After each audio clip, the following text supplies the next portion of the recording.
Okay. Figure I'm trying to show you it does something it's never done. Yeah, I noticed that last night when I, what's today, Wednesday, Monday, I'm like, I was waiting and I figured, that it would show at least who was there already. And then I'm like, oh my gosh, am I logging in? Yeah. And because I'm just not used to it. Right. And then it popped up right at 6. So now I get it. So I like to stop my video. It's just my video. Yeah. And stop video, so just my name comes up. That way I don't get caught on Okay. camera. So they see that's all they see is your name. Yeah. Okay. Yeah. And then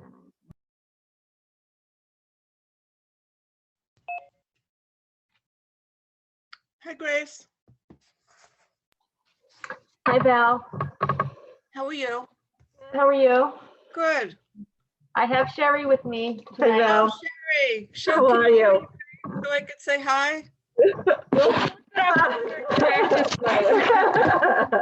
I have to share my. Hi.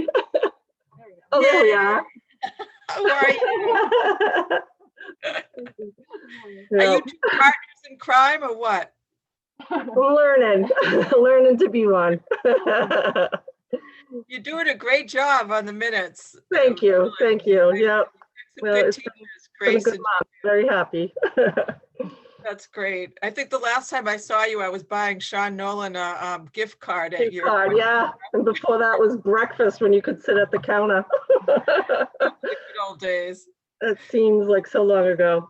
Yeah. Well, Well, it's so good to see you, and we'll look forward to getting to know you better when we can meet in person. thank you. Thanks, Val. So Great. now I'm gonna this is weird.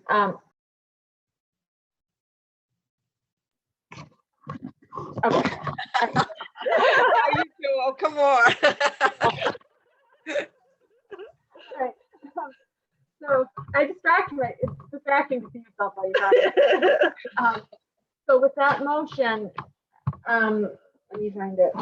I referenced the planning board recommendation on Yeah. February 18th. Yeah. It didn't say anything about a revision. I know they revised it during their meeting, but it was their recommendation. The planning board voted to recommend it on the Right. 8th. So I referenced it that way in the, Right. I think it sounds perfect. That's Okay, exactly good. what Greg wanted us to say. good. Okay. Hi, Barry. How are you?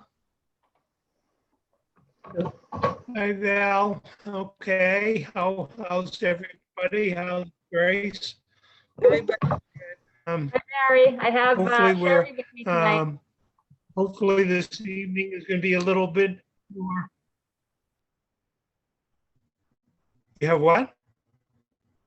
You're not coming in I well, didn't Barry. quite get what she said. You're freezing. Oh, what's the matter? I don't know. I don't know. Huh. You're so good since you've been on Um, your Chromebook. I don't know why. Hmm. Yeah, I'm Grace, are you showing having a hard time everything hearing perfectly Barry? normal. Huh. Barry was coming in a little stilted at first, but he's always, it's a little delayed. Yeah. So Barry, But you might, is it clear that, I mean, you understand? You're not Okay, go coming in ahead. clear right now. Say again, Val? I was going to say, do you want to just put the phone number in your phone just in case you have to dial in? Do you have that on the agenda? Okay, It's 301. whoa. 301 715 Whoa, 85. wait. What? Hold on. I'm not getting, I'm not ready here, I'm sorry. Okay, say it again now. Okay, it says a 1 first. I don't know if you need to do that, but it's 301 No, 715 8592.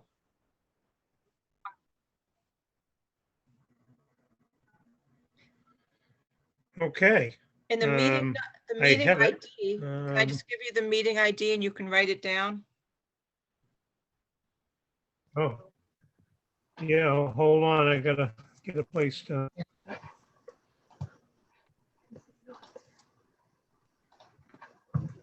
Sure, go Now- ahead. Okay, the meeting ID is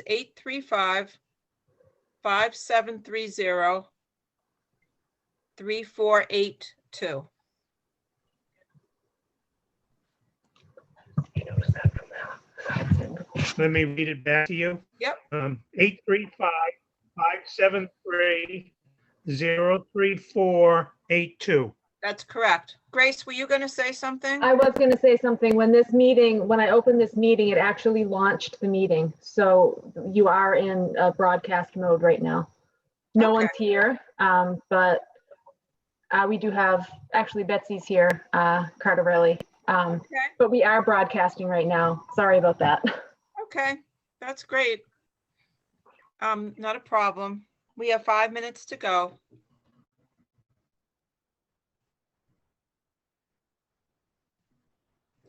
Yeah, Barry, for some reason it just seems like it's freezing up and you had had such good results for possibly the last couple of months. Sure. I don't know. Council Holgram? Yeah, and I'm not seeing where I'm having an issue. I'm sorry. Yeah, I see Jen's now joined. Yeah, I'm hearing you, I'm hearing Grace. I'm hearing everything normally. I'm seeing you. Okay. I don't see Grace, but I well, right now I hear you beautifully, don't know but why but it's you're acting that way, but yeah, I'm hearing Okay. you fine, but your face is frozen. And we just lost your face. Jen and Terry, happy anniversary.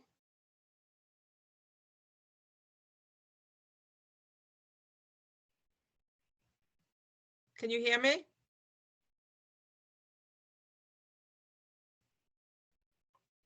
Council Holgram, can you hear me?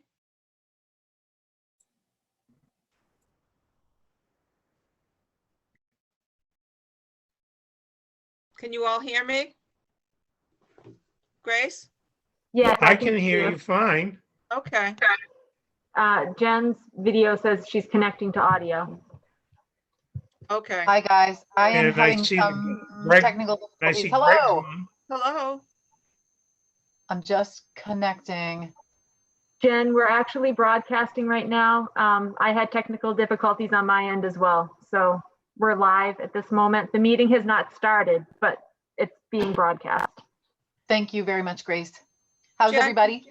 Well, great. Jen, in case you That's get nice of you. Thank disconnected, you. can I just give you the phone number to dial in if for some reason your internet is a problem? Do you I've have- got it, I think. I mean, It's on the agenda. certainly. Yeah, I've got it. Thank you, Val. I appreciate it. Okay. 'cause Barry did the I've same. been, Barry did the same because he was freezing up, but I think we're all, Yeah, I'm sure I could have found it. I'm just, yeah. thank you. Yeah, I always make hard Yeah, I don't- copies. I don't know what it that's was. old fashioned, but I always have a hard copy of the agenda in the motions. Okay. I know it's a I- waste of a limb, but No, I appreciate having things on paper too. I usually have this is my personal computer, and then I've got either my iPad or my laptop open. Val, no, you didn't freeze. Okay. You're just listening to me. Thank you. Hi, Nicole. Hi, Greg. Hi, Nicole. Hi, everybody. What's up? Well, just a little bit of everything. Yeah. Hi, Nicole. Hi, Greg. Barry, how are Good you? evening. Hi, Greg. Hi, Barry. I didn't say hi to either of you. I'm Hi. sorry. Let's see. Just before you start, I have to get off at 6:30. I don't know how long we're going to go, but Chris will be on as well. He's going to join us too. Oh, great. Awesome. So Greg, you've been at a session for the schools today? Yes. And I how is that was. going? A lot of members from the public participated. So that was part of the ENF filing with the MIPA unit. And so Oh, there's a public comment period that closes, I think, on the 16th. And then they will issue, the secretary will issue a decision, I believe, on the 26th. So, great. Well, thank Yep. you. Thank you for corresponding to me via text messages and the fact that Sure. you were from your desktop. it's a So, long meeting. great. So I have 5:30. Yeah, I wanted to make sure that we had your commentary in writing, so I had Val sort of send us the I sent the copy text of the text messages or whatever. with It my was just- purple box, and that Yep. you said that was okay, and add the Yep. February. I'm a Girl Scout, so I always try to. I just like this, Barry just had a in good case, question, so. just in case somebody questions something and well, It's all good. All right, it's 5:30. I'd like to open the City Council meeting, Planning and Development Committee of Wednesday, March 3rd, 2021. Consistent with the governor's orders suspending certain provisions of the open meeting law and banning gatherings of more than 10 people, this meeting will be conducted by remote participation to the greatest extent possible. The public may not physically attend this meeting, but every effort will be made to allow the public to view and listen to the meeting in real time. Persons who wish to do so are invited to view the meeting at the numbers available on the city website. If you please, you can go on the website to see the instructions and guidance on how to join a remote meeting. So I'd like to introduce the members of the City Council that are on the call. Jen Holgram and Barry Pett are on, and me, Val Gilman, are on the Planning and Development Subcommittee. And we have some staff members here as well. We have Grace Poirier, who is our Assistant City Clerk. And I believe we have our new Clerk of Committee sitting on the call with her, both with masks on at City Hall. So we're excited that she's joining us too. And we have Chris Sucaranza, our new Assistant Chief CAO. To the CAO. correct? Is that correct? Great. Good to see you, Chris. And Nicole Keyser, who is our, I said it right? I remember you told me it was like a key, and I'll always remember that. She's our new CAO. It's great to have her on the call. And of course, our Planning Director, Greg Catamatori, is here. So we have two items. The first item is going to be a pretty quick one, and it's a public hearing, PP 2021-001. It's a poll petition. Request by National Grid to install one JO pole on Whittam Street, beginning at a point approximately 60 feet northwest of the center line of the intersection of Whittam Street and Thatcher Road, and continuing approximately 0 feet in a northerly direction. So I believe that Betsy is here to walk us through. So can we ask Betsy to come into one of our blocks on Zoom so we can see Betsy? Betsy, introduce yourself and unmute yourself if you would.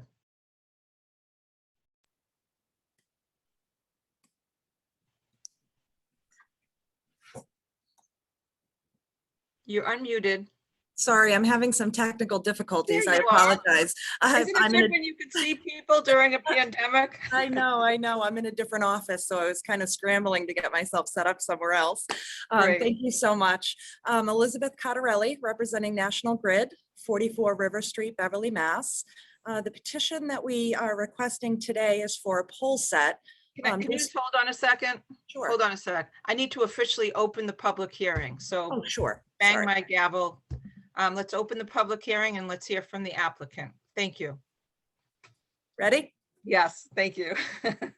Elizabeth Cottarelli, National Grid, 44 River Street, Beverly, Mass. And the petition request today is for a pole set that is going to be set approximately 50 feet just before the intersection of Witham and Thatcher Road. The pole will be set on Witham Street. The pole request is for some feeder monitoring equipment as well as a communication unit for 4G. It's actually just one pole. Okay, and it's right in front of that private property that is vacant right now on the corner of the two streets. Yes, it's the property on Thatcher that's being developed currently. Okay, Yes. great. That's my old hood, so I know that area really well. I think we called it Mamie's property or something. Great. Is there anything else that you would like to add about Excuse me, this? Have- Madam. Go ahead, Madam- Council Pat. Madam Chairperson? Yep. Yes, just to interrupt, I'm sorry. You said 50 feet. And I believe in the application, it says 60 feet. Would you just clarify whether it was 50 or 60 for me? Thank you. Sure, I'm looking at the sketch right now. I apologize, I'm having some technical difficulties, so everything is taking a little bit longer. So from the intersection of Thatcher and Witham, it is 50 feet from that intersection, according to my sketch. The last pole on Witham before you hit Thatcher is pole 850. And the new pole being set will be set approximately 50 feet before that.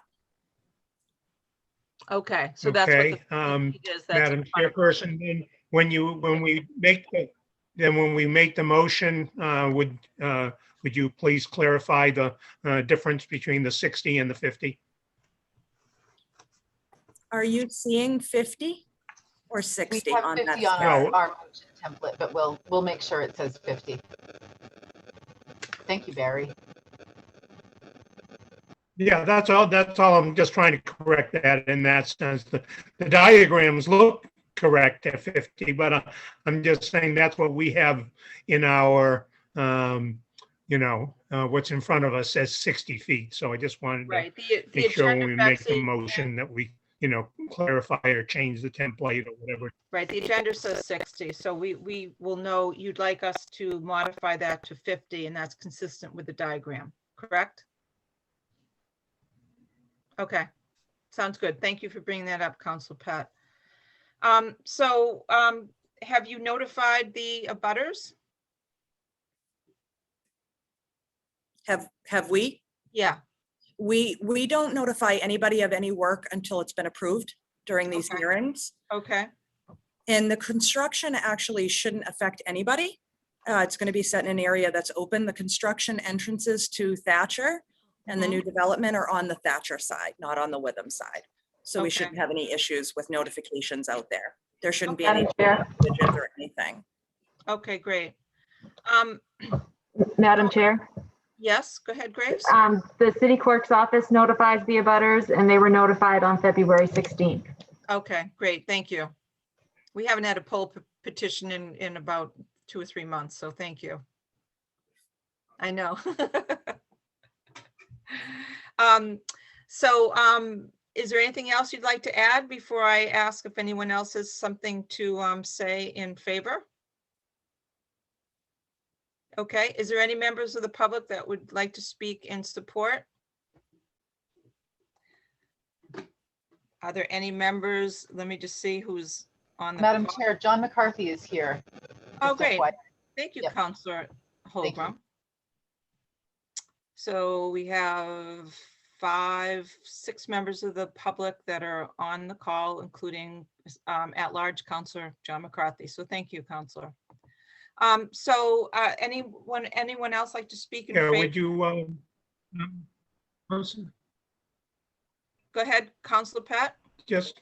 I'm sorry, didn't mean to interrupt again, but would you promote Councilor McCarthy to a panelist just in case during this, he'd like to add his council commentary versus, having to call in. Okay.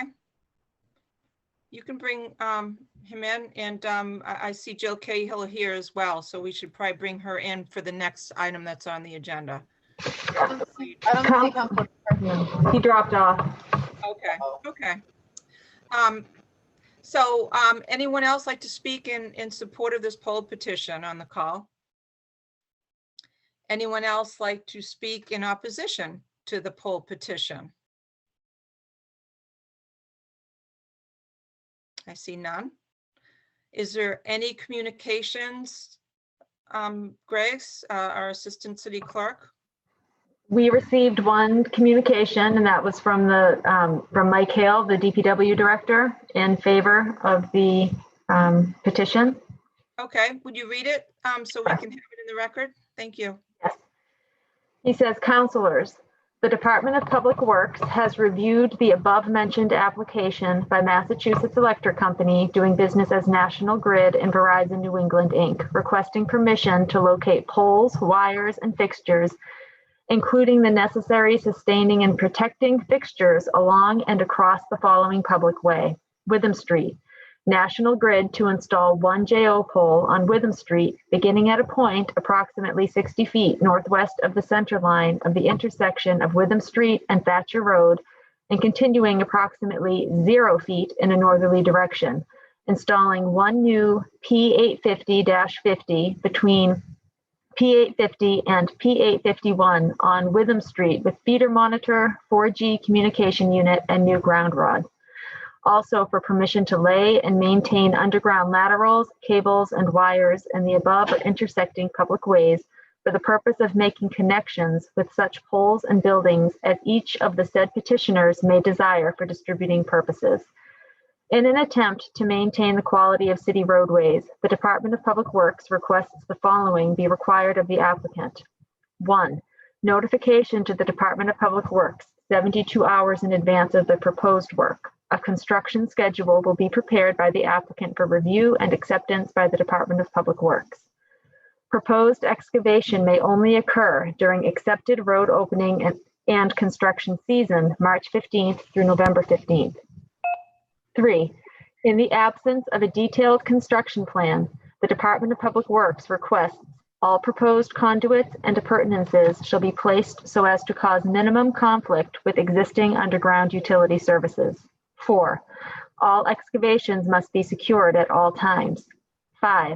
All excavated trenches shall be patched flush with the surrounding asphalt using hot mix asphalt binder at the end of each workday to minimize pedestrian hazards. Asphalt shall be applied in 2 lifts of 2 inches, totaling 4 inches. 6. Sidewalks must be restored with like material immediately after pole set. And finally, 7. All final paving shall be done in consultation with the Department of Public Works and an agreed upon final paving plan executed by the applicant. Should you have any questions regarding the conditions requested, please do not hesitate to contact my office. Thank you so much. I appreciate it, Grace. So counselors, we've heard from the folks in favor, the folks opposed. We've heard the communications from our Public Works Director, Mike Hale. And at this point, we should open it up for questions that we can ask of Betsy. So Council Pett, you have your hand raised.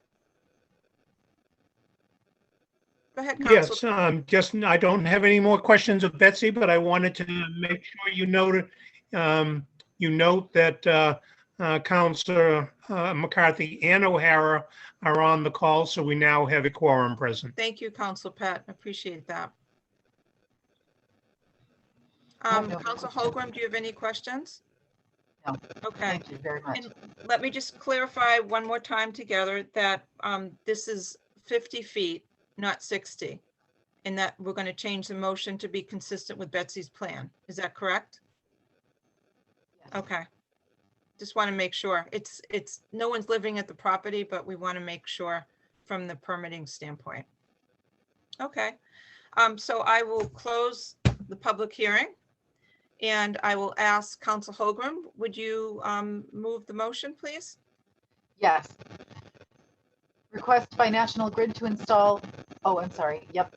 I move that Planning and Development recommend to permit Massachusetts Electric Company, DBA National Grid, and Verizon New England Incorporated to locate poles, wires, and fixtures, including the necessary sustaining and protecting fixtures along and across the public way, and install one JO pole on Witham Street beginning at a point approximately 60 feet northwest of the center line of the intersection of Witham Street and Thatcher Road, and continuing approximately 0 feet in a north direction, installing approximately 50 feet northwest of the center line of the intersection of Witham Street and Thatcher Road, and continuing approximately 0 feet in the north direction.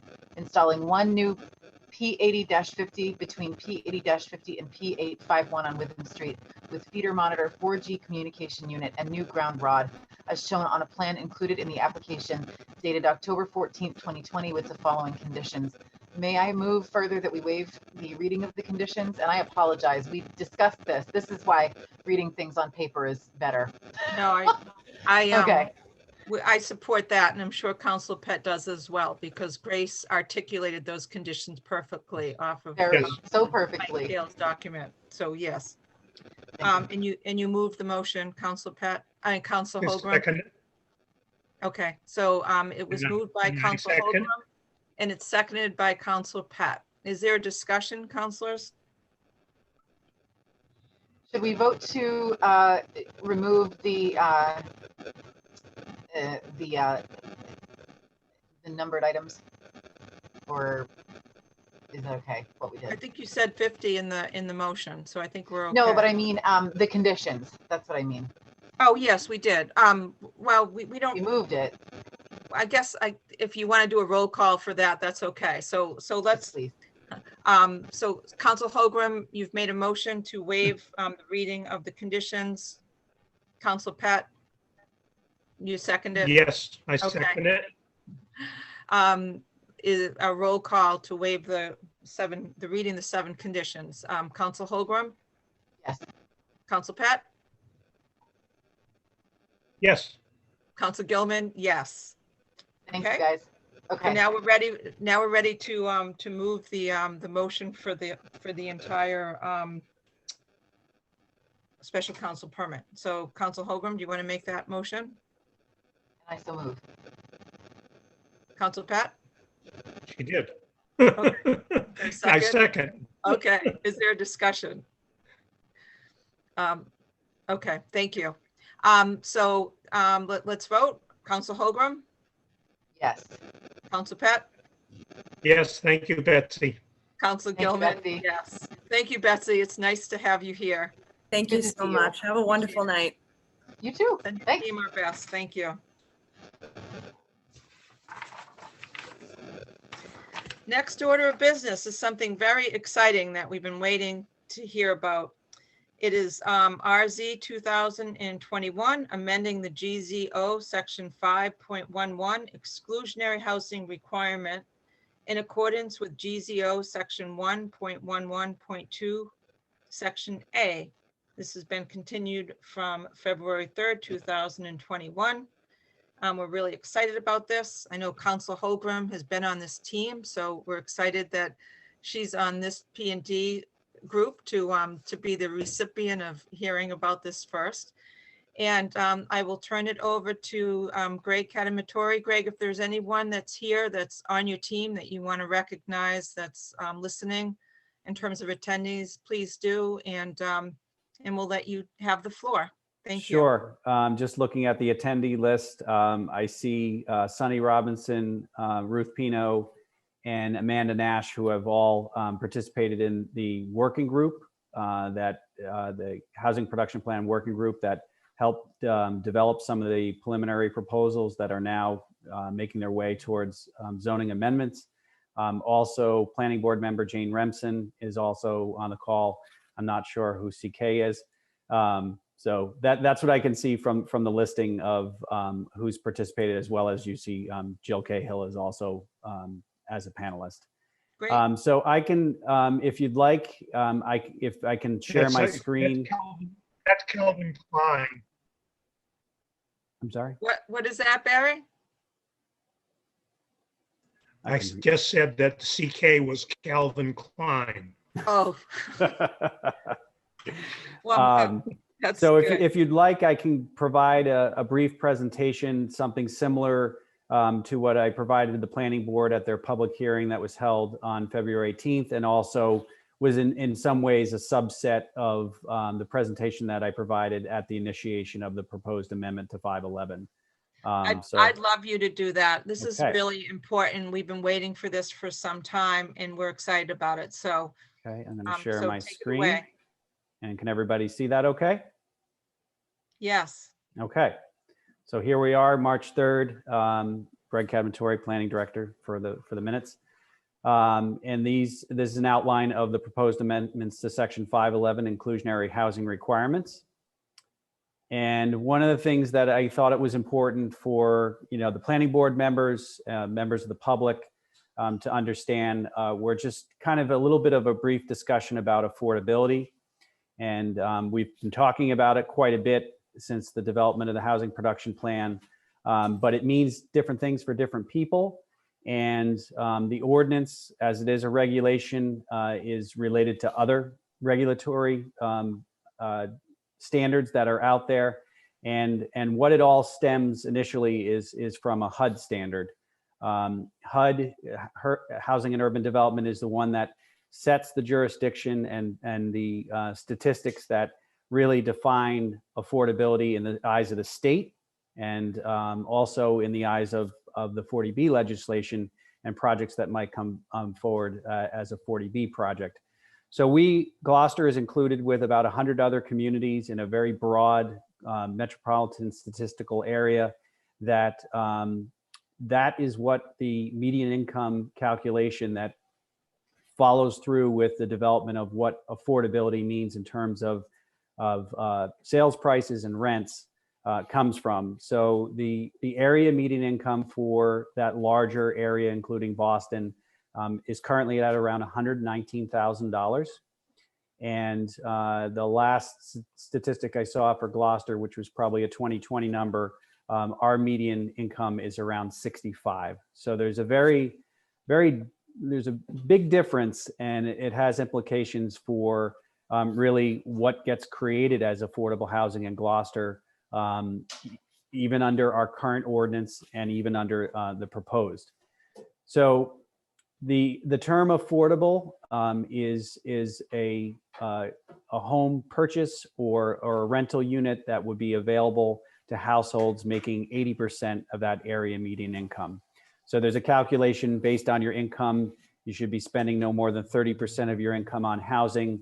There are other weighting factors, including household size, which all translate into maximum limits of income for folks that would be eligible for affordable housing created.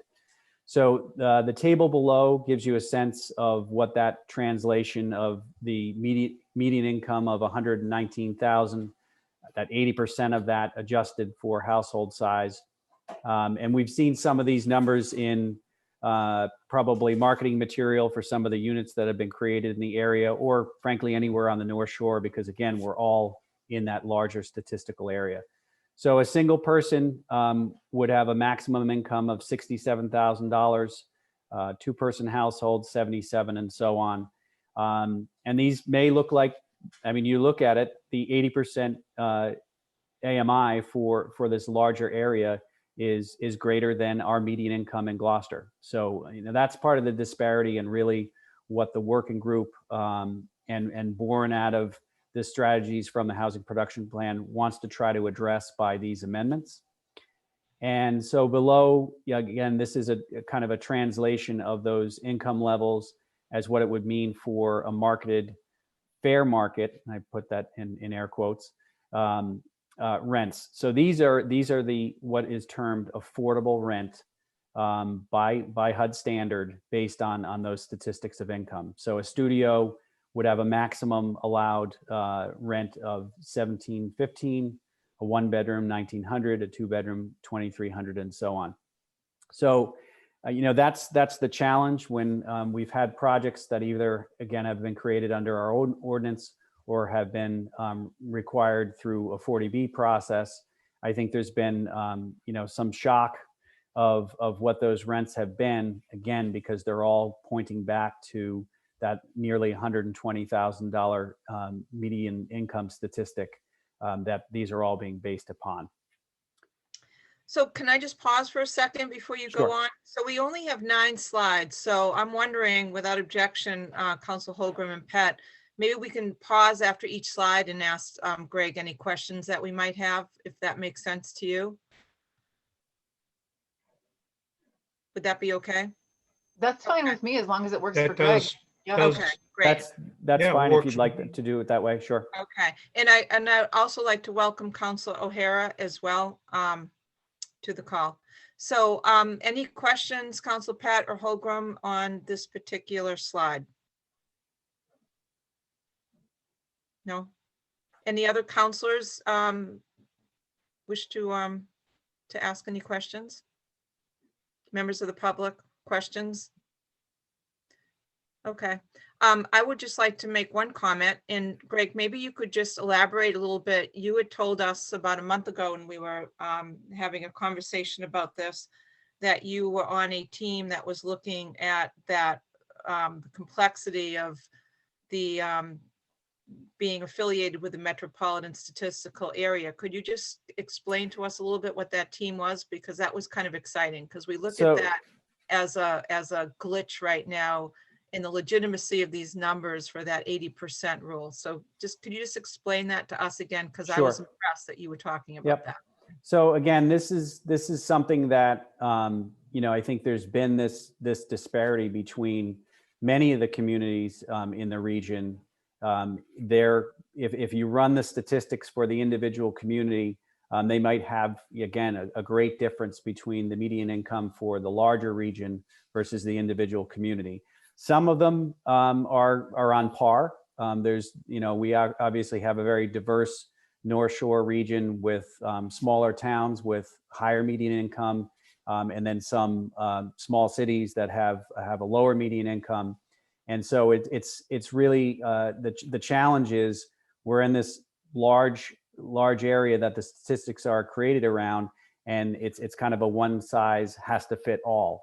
And so on the one hand, there's the bigger question of, is there a way to utilize the statistics for an individual community to generate, what it means to be an affordable unit in that community. There are others in the Commonwealth. Again, it is a decision of HUD in terms of how they set up those boundaries of these statistical areas. And so we are a part of the North Shore Task Force, which is a 15 community sub-region of the metropolitan area. And, this question was asked to that group, is this something that, we want to focus some time and energy on? Because the alternative is, which is the approach of this ordinance, is to try to work with those statistics, but kind of ratchet them down to a percentage that makes sense for trying to provide affordability that matches the local need.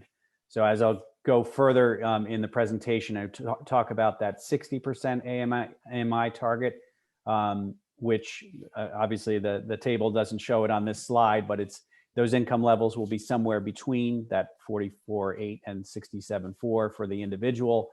And that starts to target some of what has been identified in the housing production plan in terms of who we're trying to provide affordable housing for locally. So there's no answer per se, but it certainly was something that resonated with some of the planning staff and others that attend the North Shore Task Force, that it's a problem in their community as well, and how to address it. We seem to be doing it potentially through redefining the affordability in our ordinance by a different percentage. And there are a host of complications with that. Again, the statistic will change each year. It's always going to be a percentage. So we've tried to, as you can tell from the ordinance as well, there's a lot of updating and modernizing and expansion of a lot of the definitions to really have parity with those HUD definitions, so that it's very clear when we are intentionally suggesting a 60% AMI household that might be eligible for a unit created, what that means in terms of income level, and also how it would relate to maximum sales price and rents. So there's no real strategy per se, but as we typically in the early months of a calendar year kind of go through an exercise of, what are the things as a region we think that we can focus some attention on, and kind of cross-pollinate a little bit in terms of common issues to try to address. I raised this one and it seemed to really resonate with the region. So that's something we'll try to figure out. Are there other ways to try to deal with this disparity between the Boston area statistic and local municipal statistics of affordability? Thank you. Sure. I appreciate that. Council Holgram. Yes, Madam Chair, I just want to note for the record that Councillor Nolan has entered the meeting. Oh, great. So now it looks like we have Councilor Nolan, McCarthy, O'Hara. So we have 6 of our 9 councilors, a quorum. So thank you. Okay.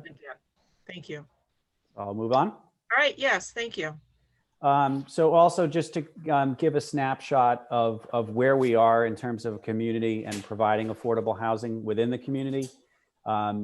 Each unit that's either created through our ordinance, through a CDBG program, for instance, like our first-time home buyers, actually that's now through the North Shore Consortium. We used to have a lead program. We do housing rehab. All of those programs result in some form of a restriction for a different duration, depending upon the subsidy. And what in the eyes of the state, in terms of the units that we have cataloged over the years, we have a little more than 1,000 units within the community that are in some way restricted by deed or a regulatory agreement out of approximately 13,000 or so housing units in Gloucester. So we are sitting at around almost 7.6%.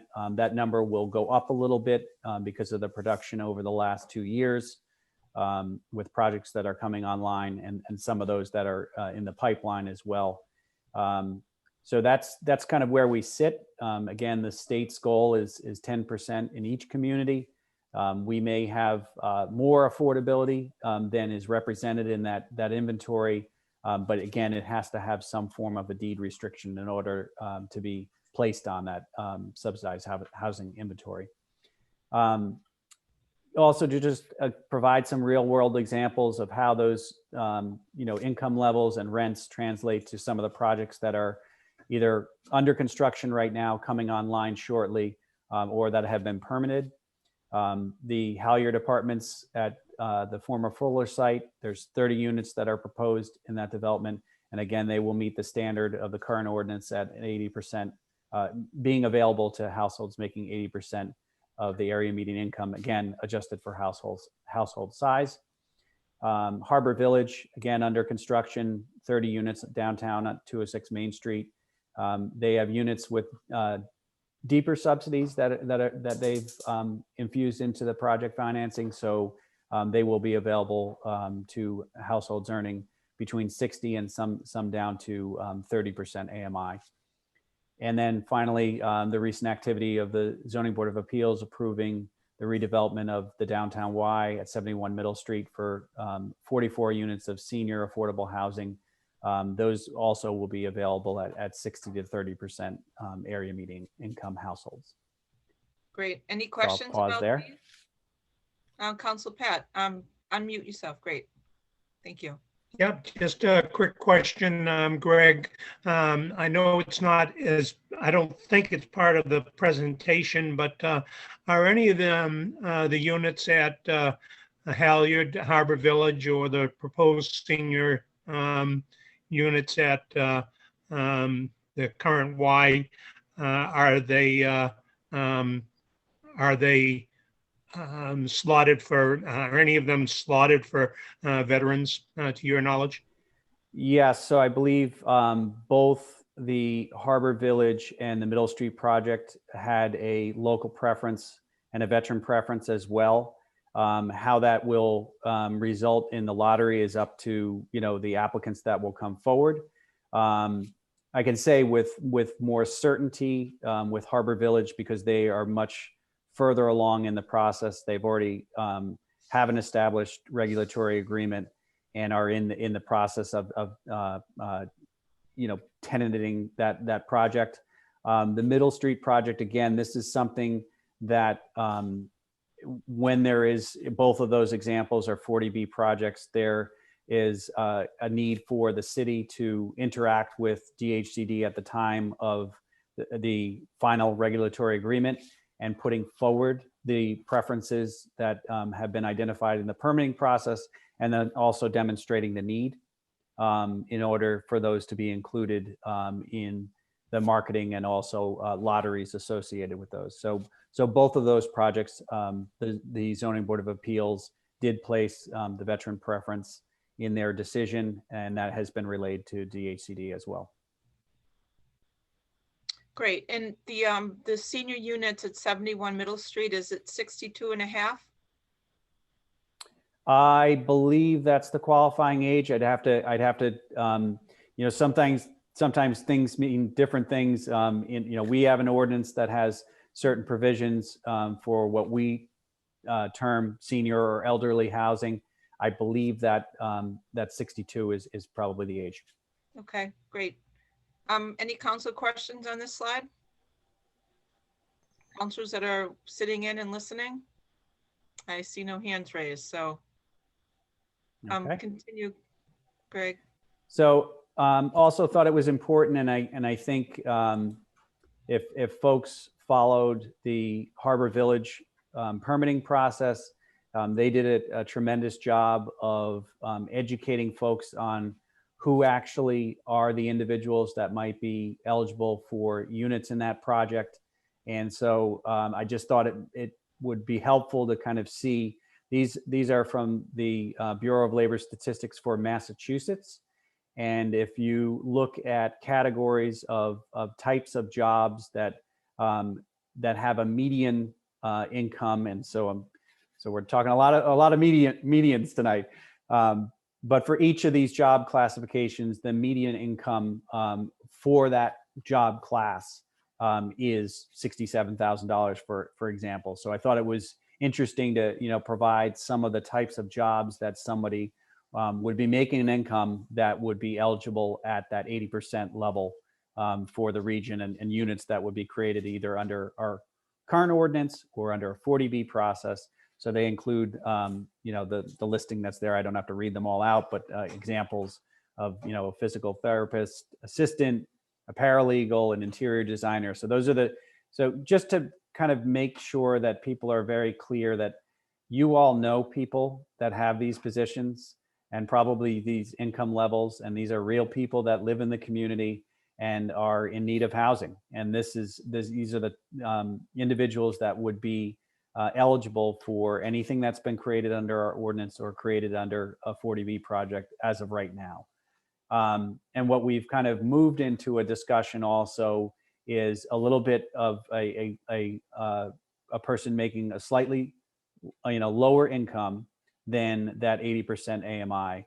At 53.7 is that 60% AMI for the region, and also giving you a sense of some of the job titles that the median income for that job classification might be making that income. So a dental assistant, a postal carrier, an optician, medical technician. So again, these are all people that live and work in the community, maybe live in the community, work outside of the community, and that's what is the households that would be eligible for units created under the inclusionary ordinance.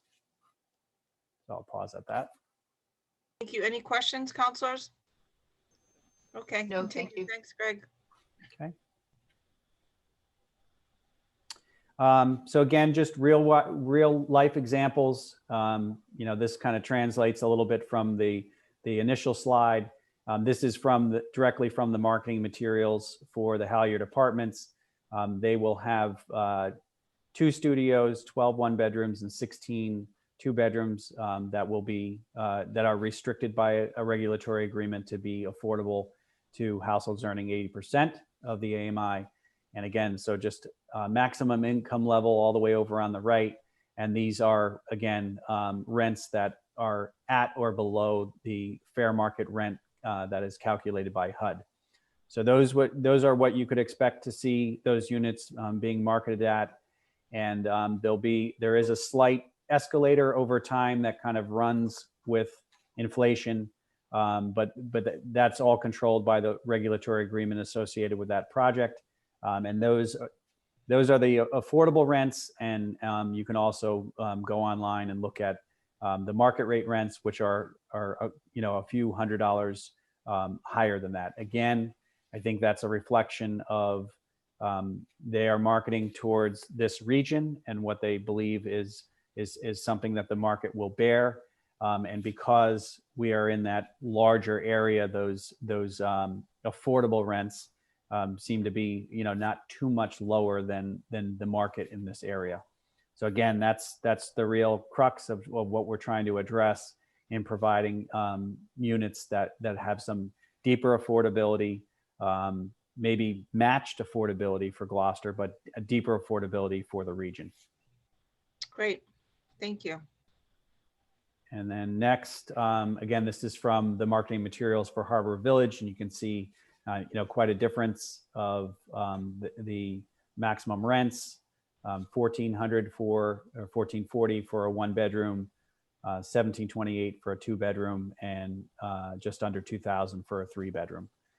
Also, something that's fairly unique. There aren't too many 3-bedroom units out there, so that's certainly something that's an identified need as well. They also have situations because of the income limits and the subsidies that they are utilizing. They might also have a minimum income requirement. So you see in the 80%, you often see a maximum. And in some cases, they have a minimum because, again, they want to make sure that, somebody is not going to be cost burden. If they're making less than that and they're applying too much of their income to housing, it really becomes, it could be a very stressed household in terms of putting way too much towards their housing costs and having not enough for everything else that we need to provide for in a household. Great. Any questions? Okay, continue. Thanks, Greg. Okay, so now I will get to the actual proposal. So again, I gave a rough outline of this at the initiation, but what I see this as it has developed, they're not sweeping changes, but I do think that it's really started to calibrate what will be created under the ordinance to really match the local need. So the proposal, again, is a wholesale replacement of Section 511 inclusionary housing requirements. It always had applied to all housing types, but the threshold was 8 units. So there's been a lowering of any project that would result in 6 housing units would now have to comply with this ordinance or provide affordability in some form. There was a lot of discussion and focus on, again, the current ordinance just had one standard to be applied, which was 15% of all the units would have to be affordable to households making 80% of the area median income. But it's been broken up very specifically to not put too much of a burden on smaller projects, because there are real costs, real development costs to having to provide inclusionary housing. And so for smaller projects of up to 9 units, only 10% affordability is required, or 1 unit. For projects of 10 or more, again, it's still at 15% at the 80% AMI. But also this ordinance is very clear that they must be provided within a project. So there is no option for offsite or in lieu payment. The title of the ordinance is inclusionary, so therefore the intent of the ordinance is to provide inclusion. And so for the larger projects of 10 units or more, again, 15% of the units would have to be restricted or deed restricted to sale. There's also a lot of discussion, and this was a lot of the support that we received from Judy Barrett from Barrett Consulting Group, of the complexity of some other housing types that often there's only you sometimes if you ask for too much, you might get nothing. So there's been the exclusion of certain housing types from having to comply with the ordinance, which would include group homes, assisted living, and rehab or renovation projects that don't increase the count above 6. So if you had a 6-unit project before or less, and there was a renovation of that project, there would be no requirement to provide affordability. If you were to renovate but add units and you surpass that threshold, then affordability would be required. Again, reiterating that on-site is required for projects of 10 units or more. And then really trying to deal with the consideration of in lieu payments. Our current ordinance didn't work very well in some instances in the recent past, in that the requirement to utilize that provision, an applicant would have to establish an economic hardship. And also at the end of the day, the payment was really just the difference between market rate units and what would be termed affordable, which, again, would only really result in a payment that would be a fraction of what would be required to generate an affordable housing unit. So there was the proposal now is to tie that to a specific statistic, which would be tied to the local median sales in Gloucester of all housing units over a 3-year running average. It's something I've discussed with the assessors department. They are the ones that keep record of all qualified sales. And so it would be the median of all those qualified sales over a 3-year period.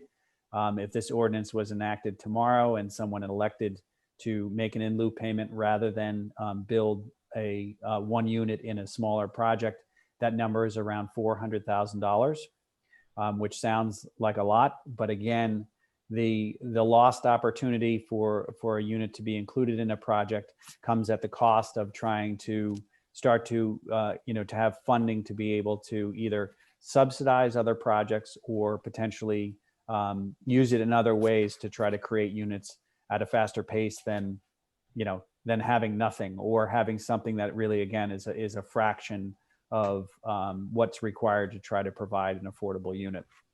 And lastly, again, as kind of a mixed incentive, if it's important for a project development to minimize the number of units in a project, this is something that we'll have to see how it plays out, because anytime you provide options, you're gonna see whether it truly is an option and it gets utilized or not. But to address trying to provide affordability at a deeper level, the ordinance proposes that 10% of the units in larger projects could be provided at 60% AMI. So there's a reduced number of units that would have to be provided. Again, the 60% AMI unit would be a larger cost per unit to a development. But again, the compromise is that fewer would have to be provided. So this is something that, again, we'll have to see how it plays out in terms of when faced with the requirement of having to comply with the ordinance, whether a development proposal will choose to provide fewer units at a deeper affordability, or again, units at the 80% AMI. And I think if you go back to the table of folks that are potentially eligible, we need housing units at both of these levels and even deeper affordability at 60% and below. And that's something that's fairly complex. And really, again, there are federal programs and state funding available to try to create deeper affordability. And that's something I think we've done pretty successfully with the 2 most recent projects of partnering with nonprofits that are very astute on how to put together a pro forma and a development proposal that capitalizes on accessing that funding so that they can provide the deeper affordability in the community. So again, I think we need it at all levels, and we all obviously need market rate as well. There's a demand at all income levels, but this is a way to try to tailor our local ordinance to create units that better match the local need. So that was a lot on that slide, so I'll take a pause there. Thank you. Councilor Holmgren, go ahead. Thank you so much, Greg. So a constituent brought up a question to me today, which I had not considered, but I wanted to see if we could talk about it this evening. As far as the 6 units, the 6+ units as opposed to the 8+ units goes, this particular constituent was concerned that it would affect the bottom line as far as a developer being able to build. and recoup some of the costs via marketing, via rental or selling the house or what have you. And I'm not talking about somebody such as Dolben, who is enormous, but a smaller developer, maybe a local one. And they brought up the cost of building supplies, labor, legal representation, although I know that with the housing choice legislation, a lot of that's going to be streamlined, which is exciting. But I guess for the benefit of the public, could we talk again about how the 6+ units decision or recommendation was arrived at, and maybe your take on what 8 units would do if we kept it at 8+ as opposed to 6+? Does that make sense? Sure. I think it's a combination of factors. Also, we are also relying a lot on Judy's experience, who, she's had her hand in these types of ordinances all over the Commonwealth as a consultant.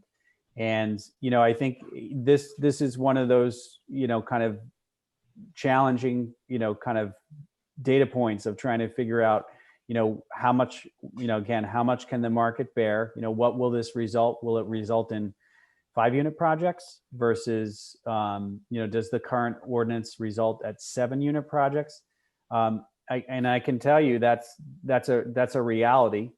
Whatever you often set as a threshold is going to be the consideration. Is it going to, dissuade somebody from building more units?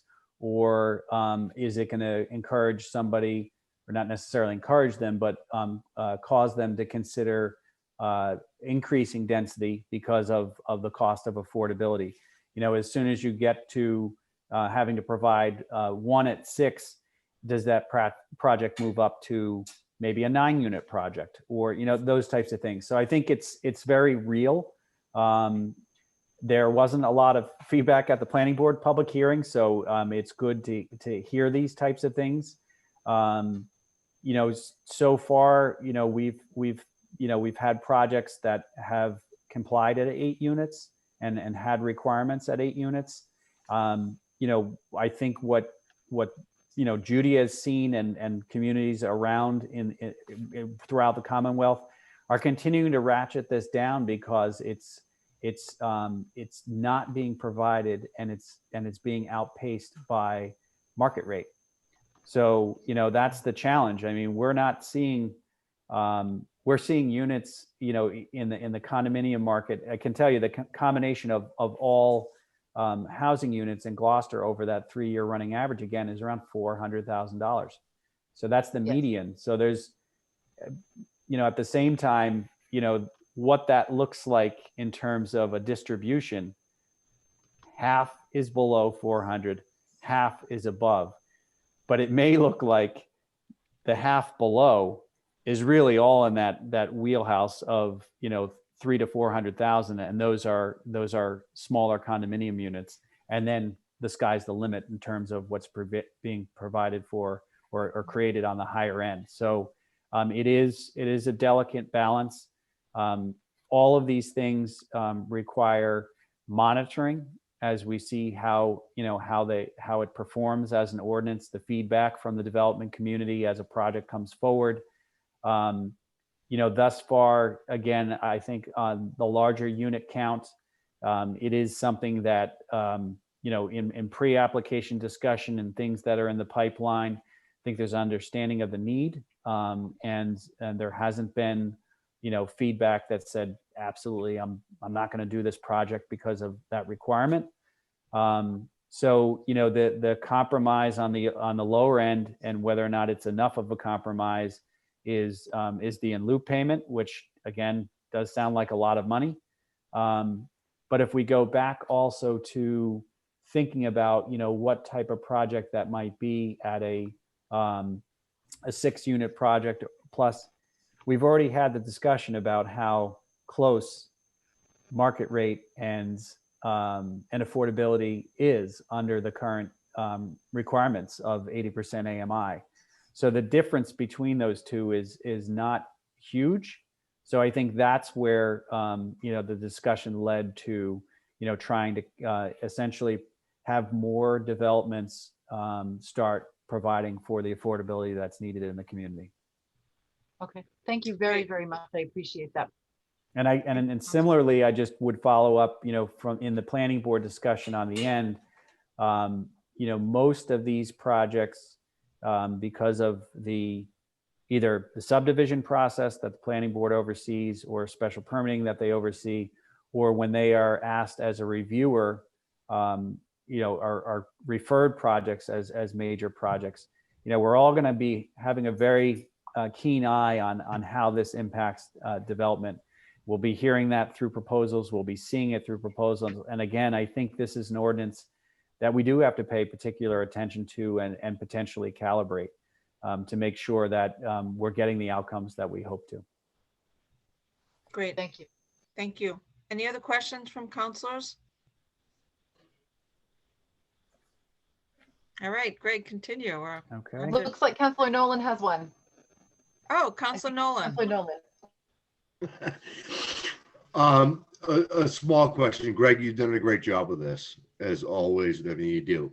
The one question I do have is when we go looking at the AMI, if it's a condo situation or a subdivision or a cluster division where there's a HOA involved in it, and the expenses to what may be added to the monthly income of what it costs to operate above and beyond the rent and the sale, is there any exclusion or thought upon that, of how we can add that? Or what's your opinion in what we adjust to? Because some of the things that we look at could be as much as $300 to $500 a month on a condo association fee or an HOA in a cluster development. And I'm having a hard time understanding how that would work in towards the AMI of what it actually costs on a condo or a subdivision or a cluster development, which an HOA involves. And is that taken into consideration, or is that just put it aside and they can't move them under the 80% AMI, and they ask they can't sell them, and then they ask that they can sell them at a reduced rate or at a rate with including the condo fees? Have we thought about that at all? This, and I think there's been one example that I'm aware of that some of those additional fees are also distributed disproportionately in the development to kind of ensure that because again, if there's a huge condo fee and that's added on top of what the housing cost is, like you said, you don't want to end up with a unit that just doesn't move at all. I'm not sure that we've seen examples of that. It's something I could try to provide a little bit more. I can take that back and try to provide a better answer for. But my understanding is some of those housing costs also get kind of distributed among the units, so that the market rate units might be carrying a higher percentage of HOA fees. Excellent, Greg. If you can get that information to us, that'd be awesome. Sure. I know it's not per the requirement. You're doing a great job on this. I'm already happy reading and listening to the things that we have going on. But I do have to look out for with people thinking they can afford something, and then they Sure. get hit with a fee for HOA or a condo fee for shoveling, landscape, and so on and so forth. Yep. And that'd be great. And thank you again. I'll be quiet all night. Val, Jen, have a great Thank night. you. Councilor Nolan, please never feel like you need to be quiet. We always love to hear from you. I have an attendee, Chris McCarthy, with his hand raised. Grace, would you pull him in so we can see what his question is on this?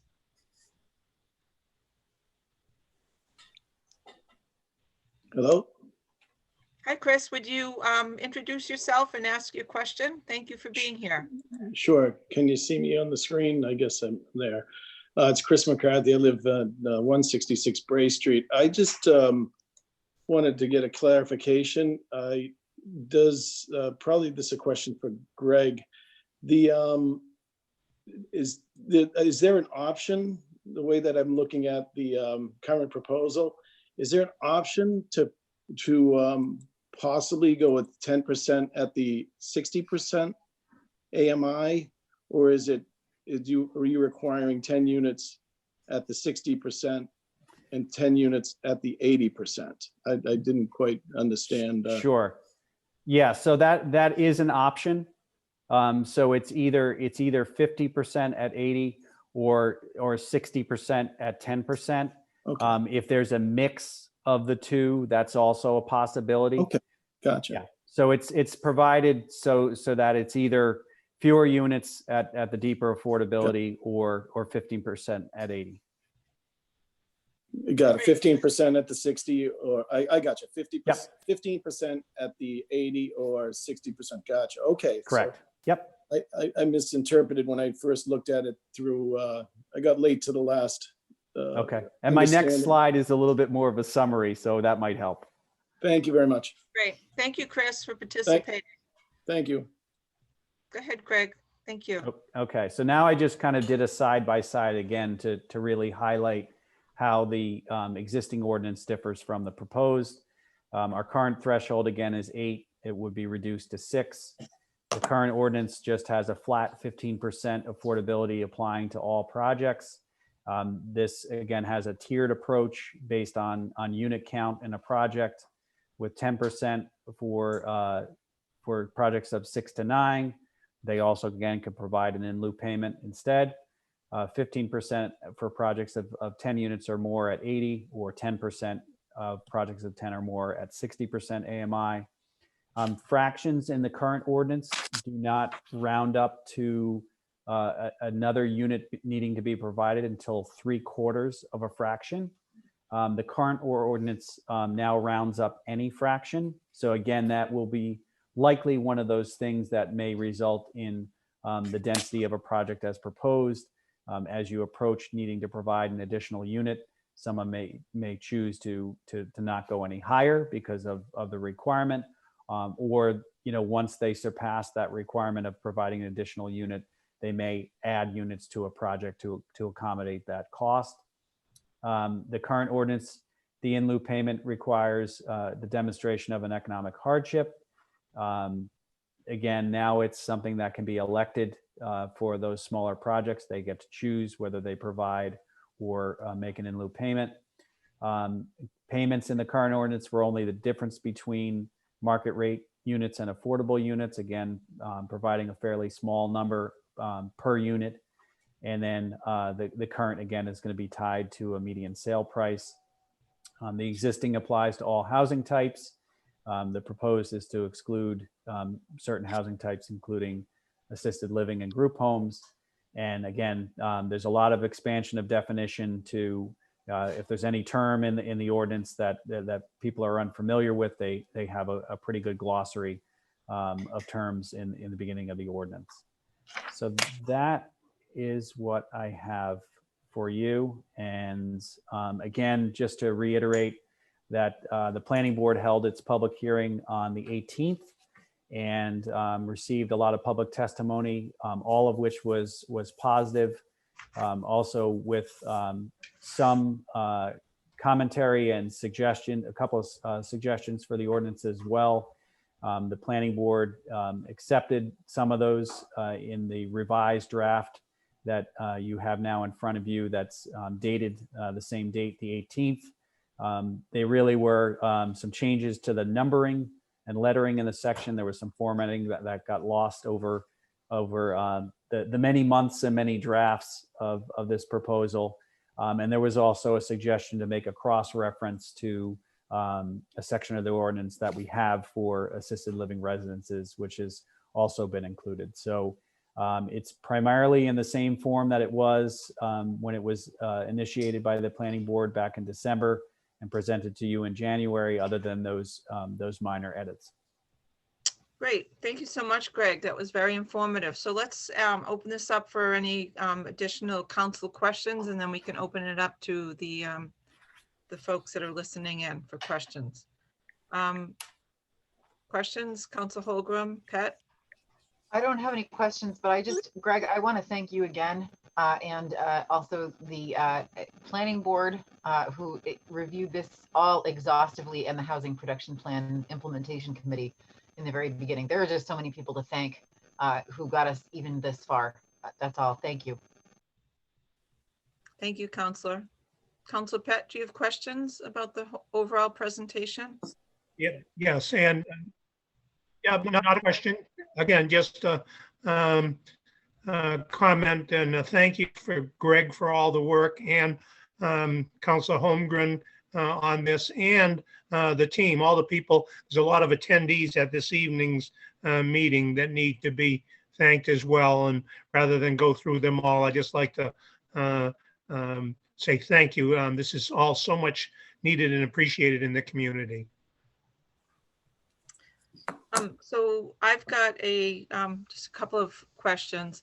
So knowing that Ruth Pino is on the call, which I appreciate, and that she's on the Affordable Housing Trust, is there anything you can highlight in terms of how that component of this process is going to change in any way? Just to kind of elaborate a little bit on that, because that's always an interesting part of the equation here. How do we use that trust to kind of promote what we're trying to do to get to that 10%? So Greg, I'd love to hear from you.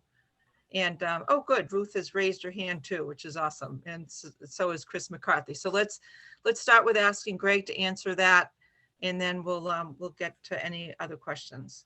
Sure. The greatest challenge of the Affordable Housing Trust is they have no funding. So again, I think, this could really, again, depending upon how it's utilized, and that's something, again, we want to look at closely, because there isn't any one solution, and there are definitely different ways that projects can be supported by the city, particularly through the Affordable Housing Trust. You've seen their activities in terms of how they've, financially supported projects, including the Harbor Village project, as well as the Y. And that funding really makes a big difference in the eyes of the state when they award funding and subsidy to projects. They look to see that it's a project that the city is committed to. And one of the ways, other than people writing letters and support letters at the time of submission of applications, is by having funding in the project. So I think that's a really important way that the Affordable Trust can be involved. There may also be other ways that they can utilize funding, but I think that the challenge has been, they've had very little to work with, but have assisted several projects, some of them in smaller ways, but significantly in the case of the 71 Middle Street project. So certainly, as I defer also to Ruth to speak to that as well. Great, thank you. Ruth, your hand is raised and we're on the topic. So would you care to elaborate? So you all know can you hear me? Yes. I live in Gloucester, and I'm on the Affordable Housing Trust, and I've been a realtor for a really long time, so I see a lot. And I'm an advocate, I think you all know, for housing reform. Zoning reform will help housing and affordable housing in the long term. What I worry about, and I'm not opposed to inclusionary zoning, I think it's wonderful that the planning board took on this conversation and has made some recommendations. My worry is, don't forget about the missing person at the table, which is the people who actually finance and actually build the properties that we're hoping will be done, and add some, whatever the meaning of affordable is anymore, to the stock that we need to have. So I just want you to all remember that there's a component to this conversation of, yes, the word developer. No matter where any of us lives as individuals, the property was developed by someone. They either took a risk and financed the project and built it in order to get it on the market, and yes, make a profit, make a living from doing what they do. So I just want to make sure that all of you think about that, and how this came out of the planning board, which I'm so appreciative that this conversation is even happening. But just remember that component of getting additional units. And the 3 projects that were talked about tonight, 2 of them are nonprofits. And I'm so excited they're both happening, but they're still based on the ability to fund them through tax dollars. And so to get for-profit companies to develop in Gloucester, it's a fine balance to create. And I'm not the expert about that part of it, but I don't want you to forget about it. When you decide to recommend on this change, think about that. Is that, yes, the change is not a bad one, but will it attract people who actually finance and build the buildings and then give us back some guaranteed units as affordable, whatever the percentage of median is. So I hope you'll keep that in mind. Thank you, Ruth. And you know also that the public hearing will be next week, or actually, I believe it's on the 9th, March 9th. So hope to see you there as well. So thank you. Thanks for all you do in the Affordable Housing Trust and for the City of Gloucester. I really appreciate it. I see Chris McCarthy has his hand raised again. So Yes. are there any other questions by council? It looks like Councilor McCarthy. Okay, You've got Councilor McCarthy with his hand raised. go ahead, Councilor McCarthy, welcome. Good evening. Greg, I had a quick question, and if you covered it and I missed it, I apologize. When you have the split AMIs with these different projects, is there a way, do they have to be distributed equally across the board for local preference, or is there a way that the lower AMIs can be local, can be preferenced locally? So, typically, most of these projects will only advance with some form of a decision of the council or the planning board. So those preferences are something that is typically articulated in the decision of the city. And that's what's, as those units are going to qualify, that kind of local preference is what is voiced at the time of issuing a decision. So that's something we would continue to do. The language of the ordinance always says that, as allowed by law to provide that local preference or other preferences. And I would suspect that that's what each regulatory body, as they're reviewing a project, would continue to do. Okay, I guess that was kind of what I was asking and I know we asked the why when they came before BNF for the Middle Street project, and I believe they have a different split on AMI. And can the lower AMIs be all dictated for resident preference? Is that possible? I think, what would be created under this ordinance, either the 80 or the 60, that's what we would always voice as local preference. But again, it pans out in the regulatory agreement, and then also what DHCD will support. We've always been successful at that, so I wouldn't see that would be anything that would change. Okay, good. Thank you, Greg. Yep. Any other questions from counselors?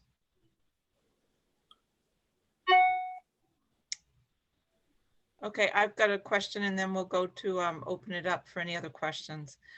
My question is, Greg, for the benefit of the public, can you just explain why it's important that we continue to get to that 10%? What are the benefits that we have to get to that 10%? Sure. I mean, I think in the housing production plan, there were, really 10 strategies that were identified, and then they were kind of developed out of the overarching goals. And I think the number one is obviously that anything that somebody is going to call affordable is something that's matching the local need in the community. So that's why we have some of that ratcheting down and all the discussion about the statistics. One of the other things is that any of the units that are created under this ordinance would qualify for the subsidized inventory. And again, if I think that's been more of a secondary consideration in terms of, what the community voiced in that housing production plan process is there's a need, and how can we address and provide for that. The side effect is if the need is so great and we do surpass a 10% threshold of units within the community. It affects how the state reviews 40B applications and whether or not somebody is eligible to apply for one in the community. We've had great success with projects that have come under the 40B process, but have been what's termed friendly 40Bs, where there's been really good outreach in advance of a project to really identify, how can this project be a win-win for providing affordability and also fit within the fabric of the city, particularly in some of the projects in the downtown area. But there are also projects that may not necessarily be at a density that is appealing to the community. If somebody comes in with a project that has the capacity from a utility perspective, and we don't like what it looks like, how big it is, what other impacts it might have. Again, because we've identified a pretty broad affordable need, a lot of those concerns that you might have as citizens, as counselors, as really get trumped by the process of trying to provide the affordability. So if we do surpass the 10%, it provides a safe haven whereby we could reject a 40B proposal or have an influence on it such that it comes back in a form that the community desires in terms of, again, are we ever going to be in a situation in this housing market where we don't have a continued need for affordable housing? I don't know. That's the flip side of job creation and economic development and providing for public education and higher education so that folks have, all the opportunities they need to provide, for what their household needs are.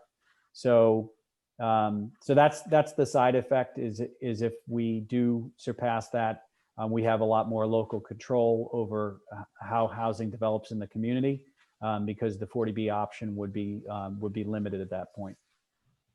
Thank you. That's really helpful, Greg. I appreciate it.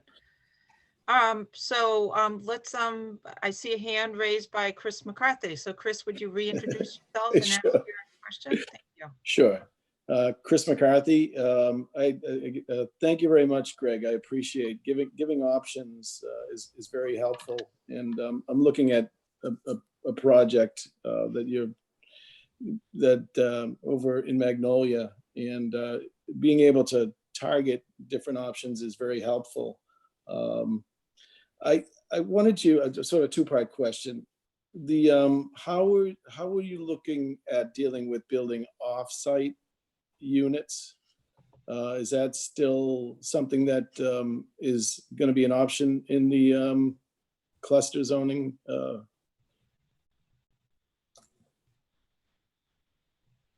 Greg, can you Rookie move. I did not mute myself. We've only been doing this for a year. So the current ordinance, I think that's a strong recommendation from the planning board is that, again, based on the term of the ordinance, it is about inclusion. And rather than, so that is one of the options that is no longer in the proposal. That's been accommodated or addressed in some ways by the potential for the in lieu and the different options of affordability and the number of units that would have to be provided. But that's also a complexity out there in terms of, the measure here is the housing that's created should be no different for the affordable unit versus a market rate unit, indistinguishable. And I think there's just a little bit too much of subjectivity that gets introduced when you start thinking about offsite.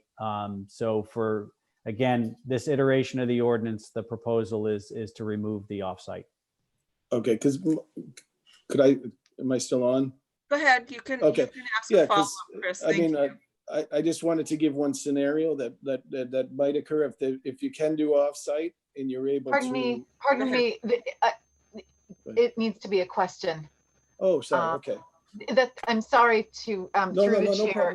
No problem at all. No Chris, problem the drum roll is that you can come to the public hearing next on the 9th. Gotcha. Council Holgram's right. If you could just ask a question, that would be great. I will do that. No Thank you. problem.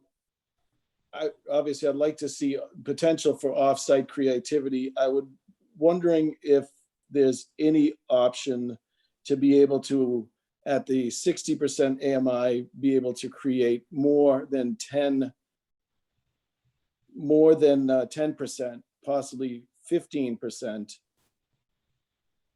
an off-site location. That would be my question. Okay, Greg, do you want to weigh in? And you're on mute. So again, currently there isn't the consideration of offsite. So, you know, I think a lot of the discussion at the planning board level, you know, in terms of, you know, how this needs to be provided in the ordinance. And, you know, there was also a kind of a matching goal, I think, of some of the members to try to provide some simplicity as well.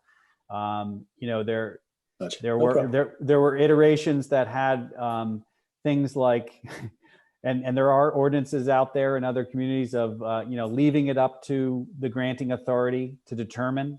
Again, to try to avoid the issue of, you know, someone coming forward with a proposal and having an even longer dialogue about how it needs to be provided, because I think we had a recent example of a very long dialogue of how the ordinance needs to be complied with.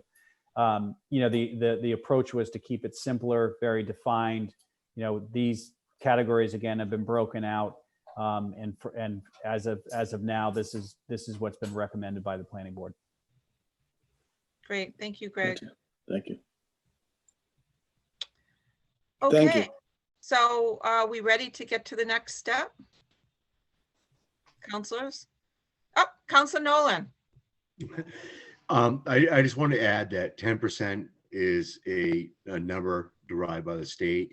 We're always looking as a council to find better homes in areas people live in the city. That's a goal for 40B and safety net. 40B is not always a nasty situation. We like Greg had said, we have 2 projects going on right now, very friendly. And I think our goal is to find affordable housing for people who live here and that need to live here. And what's going on tonight is very important to people understand that this is very inclusionary in everybody. And I believe in this. And Chris has some great questions. I know he's looking to do something. And his questions are well heard.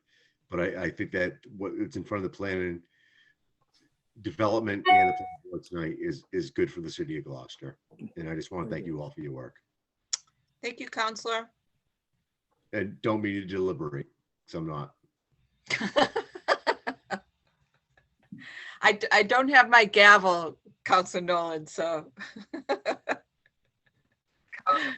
He's deliberately not deliberating. No, it's so nice to have so many committed members of the council here to listen to this presentation. This is really an important presentation. And so to just kind of summarize before we get to the motion, I too, as Council Holgram and Pat said earlier, I totally appreciate all the hard work of the task force and the planning board and Greg, your leadership. Jill Cahill's here tonight, Community Development Director. The commitment to this process was really nice, and the opportunities for community members to weigh in. It's been a collaborative process, so thank you so much. And let's get the word out that the public hearing is on the 9th, and if people can't attend and they want to send their recommendations in, they can certainly see this Zoom. They can go back and watch the planning board meetings, and they can send their emails to jsenos, SENOS, jsenos at gloucester-ma.gov, and she can circulate it to all the city councilors as well. And it's best to get them by Friday before the Tuesday meeting, because that means that we have plenty of time to read everyone's feedback. Councilor Pett, you have your hand up, so go ahead. Yep, I just wanted, before we get to voting, et cetera, we hadn't heard from her this evening, but I know that Community Development Director Jill Cahill is on, and I was just hoping that we could get some a little commentary, and again, thank Greg and everyone for all their work. Great, thank you. Jill, nice to see you. Thank you. Thank you to everybody on this call. I think there's so many people that have been participating in this process that it's really been collaborative. And I appreciate that we have folks on the call like Ruth, who have been a part of this process 10 years ago and is still dedicated to it today. This is, and I think Greg has presented, and at least in the original City Council presentation, this is one of 3 initiatives that we hope to bring forward to City Council this year. And I'm so happy to see so many City Councilors on and engaged. Housing, as we know, is not just a crisis in Gloucester, but throughout the Commonwealth. So these are steps that are just part of a larger strategy. As Greg mentioned, we have our CDBG programs continuing. Our housing rehab program is going forward. We're looking forward to see what happens with the short-term rental tax and how that affects funding for affordable housing. So we have as many irons in the fire as we can to address this crisis related to housing. This is step number 1 that we're bringing to the council, and I just want to thank you guys for being engaged. Thank Greg, as always. You know, we work together every day, but when you see him present these things and be able to respond so quickly to questions, you're reminded as just how good he is at his job. So thank you.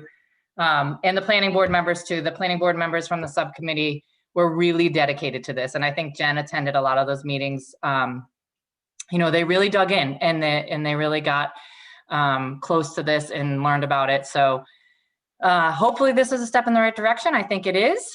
And put it together with all the other things we have going on, I think we're moving in the right direction. So thank you. Thank you guys for taking this up tonight. And thank you, Councilor Pett, for recognizing.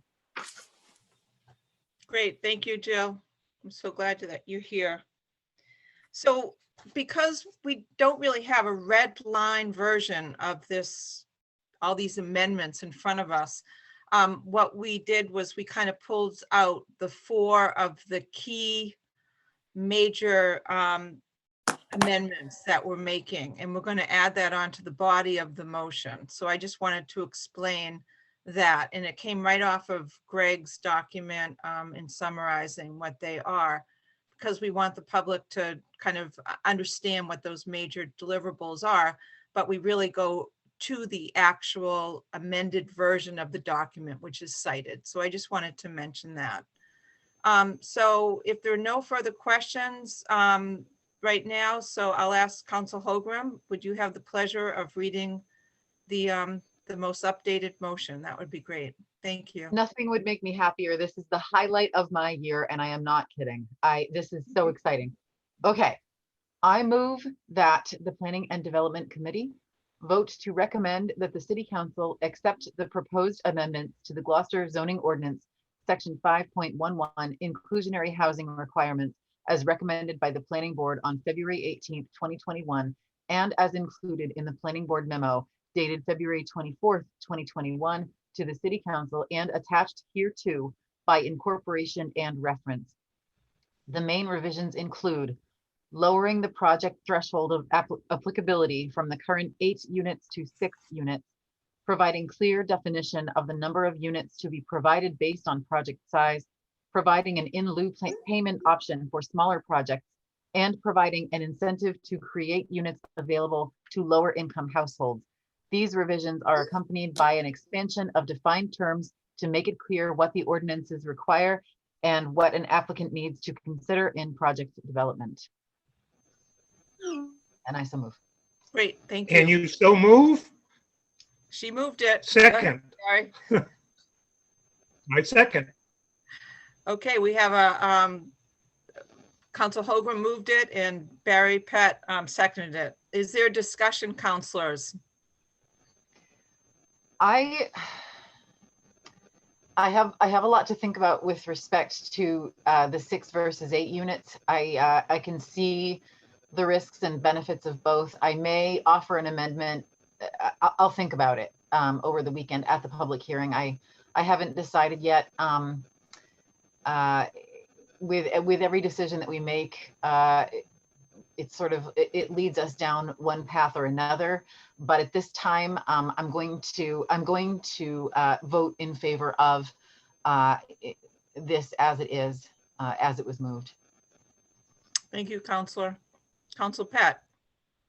Yeah, again, I'm 40 years removed from my, my educational background in planning, et cetera.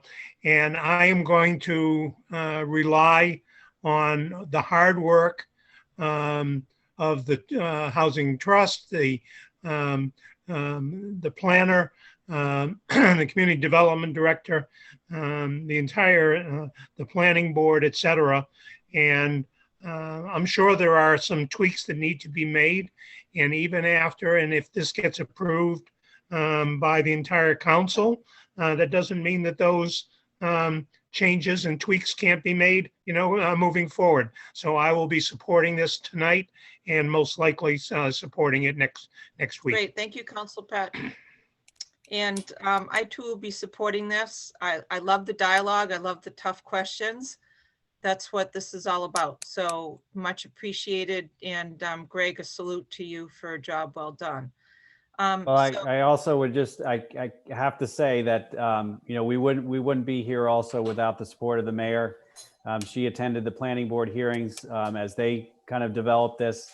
She's been a strong supporter. I know that this is one of her top priorities. So I think it's very comforting to go to a public hearing where everyone seems to be really swimming in the same direction. Again, we had a lot of support at the planning board, and I appreciate Chris coming out this evening. Again, this does all ultimately fall with how it impacts the development community that provides housing of all types that we need. So I look forward to hearing that feedback as well. Great, thank you. And Chris, send the message back to the mayor that we appreciate her commitment to this on behalf of P&D. So thank you. Of course, and I think it goes without saying that to echo Greg's sentiments, that this is a great team working together on a very important issue, but as led by great people like Jill, especially Greg, but also our city councilors who have been talking to the people. So this is a great reflection of a teamwork, but more to come and great work, and thank you for a great presentation. But obviously, as you well know, the mayor is deeply supportive of this. Great, thank you so much. Thank you. Okay, so we'll do our roll call vote. Councilor Holgram, would you unmute yourself and vote? Yes. Councilor Pat? Yes. Councilor Gilman, yes. The yeses have it. 3 in favor, 0 opposed. Thank you so much, everybody. A job well done. Woohoo! Is there a motion to adjourn? So moved. Second. Okay, Councilor Pat has moved it and Councilor Holgram has seconded it. Let's do a roll call. Councilor Holgram. Yes, and have a great night, everybody. Thank you. Councilor Pat. And again, thank you to all that have worked so hard on this issue. Everyone be safe, and yes. Great, thank you. And Councilor Gilman, yes. Okay, let's go have dinner. Thank you very much, everybody. Good night. Good night. Thank you, Grace, and for Sherry for being on your first Zoom meeting. Thank you. Good night, everyone. Thank you.